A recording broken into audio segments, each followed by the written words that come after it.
कोल्हापूर जिल्ह्यामधील एकूण 68 जिल्हा परिषद गट आणि 136 पंचायत समिती गणासाठी 7 फेब्रुवारी 2026 रोजी मतदान होणार आहे. मतदानाच्या अनुषंगाने निवडणूक विभागाकडून आमचे 12 निवडणूक निर्णय अधिकारी, त्यांचे सहाय्यक निवडणूक निर्णय अधिकारी, त्यांची पूर्ण टीम यांची तयारी पूर्ण झालेली आहे.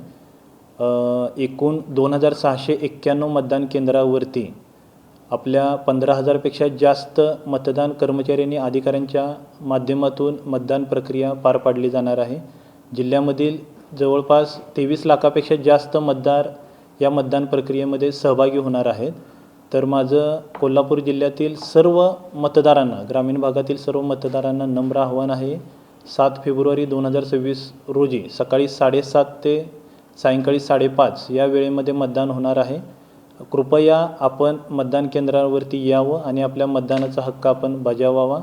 जिल्ह्यामध्ये मतदानाच्या अनुषंगाने मतदारांना माहिती देण्यासाठी जे आपण वोटर स्लिपचं जे वाटप करतो ते जवळपास 97% मतदारांच्या वोटर स्लिपचं वाटप पूर्ण झालेलं आहे आणि त्यावरती मतदान केंद्राची माहितीसुद्धा आपण मतदारांना दिलेली आहे आणि मतदान केंद्रावरती मतदारांना ज्या ॲश्युअर्ड मिनिमम फॅसिलिटी द्याव्या लागतात त्याचीही आपण तयारी केलेली आहे.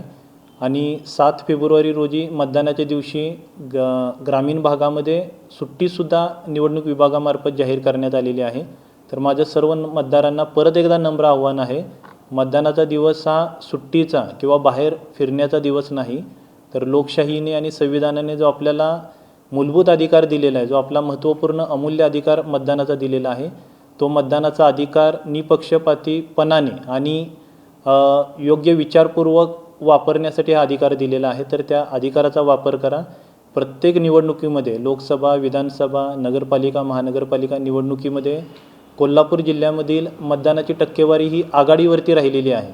तर या निवडणुकीमध्ये सुद्धा आपल्या हायेस्ट मतदानाच्या टक्केवारीचा रेकॉर्ड तसाच ठेवूया आणि सर्वांनी 100% मतदारांनी मतदान केंद्रावरती येऊन मतदान प्रक्रियेमध्ये सहभागी होऊन लोकशाही सुदृढ होण्यासाठी सहभागी होऊया, ही एक विनंती मी सर्वांना करतो. आणि सर्व निवडणूक यंत्रणा ही निवडणूक प्रक्रिया निष्पक्ष वातावरणात, पारदर्शक वातावरणात आणि मतदारांना चांगला अनुभव देण्याच्या अनुषंगाने, काम करण्याच्या अनुषंगाने सज्ज झालेली आहे.